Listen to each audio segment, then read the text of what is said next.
serving tactic.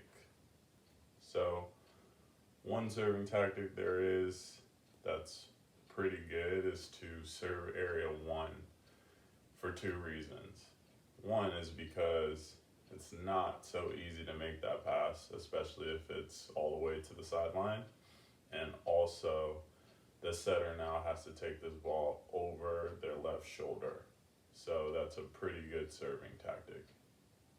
Another serving tactic is to serve the seams. So serve in between outside hitter and libero and try to make them figure out who's going to take that ball. Very important because one, you can create problems, which will lead to aces. Two, it can also lead to bad passes. So it's a good idea to also serve seams. Three is you just pick one person who's not a good passer and you just serve them the ball, no matter where you serve it to them. You want to get the ball on them. You don't want anybody else to take that pass. Another one is to serve the outside hitter on their inside. So make them have to pass a ball that's inside on their right and then have to go outside and hit. Chances are that percentages are lower that outside hitter will be as effective offensively.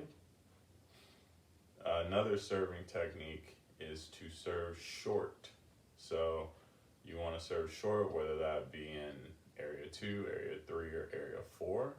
But usually you would like to serve into an area where the middle blocker is. So you can create problems in between that middle blocker and the outside hitter, which can create bad passes, aces, overpasses, whatever you want to call it.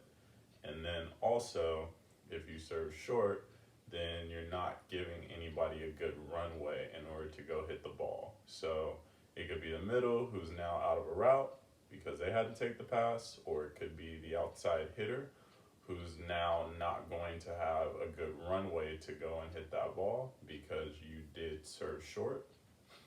Another strategy is to serve deep. So serving the ball in the back third of the court, not so easy to pass, not so easy to move to, and depending on who you're playing, people will think those balls are out of bounds. A serving technique to use is also just going topspin. So make all your servers go and jump serve the ball because teams don't control them that well, or maybe the percentages are better that you'll get aces or you'll force them out of system if you topspin. Even if it's not hard or it's not super aggressive, you can place it. So that's a good strategy. Another serving technique is to only float serve a team. So maybe a team is really good at taking top spins, and so you would just float them around. So you float to different areas, you float to different people, see who's passing okay, see who's not passing so good.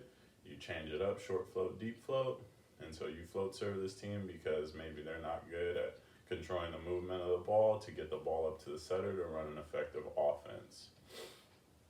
And then also there is another strategy which I've done as a professional player and a national team player is you mix up your serves. So maybe you'll start with top spins, almost everybody's top spinning, and then in the middle of the match or in the second set or the third set, then you switch to floating, because then you'll start to have people who will see different kinds of serves and maybe they were comfortable passing top spin and then you started floating, you kind of messed them up, and then you went back to top spins, and so you could basically play a mind game by switching up what kind of serves that you're going to send their way.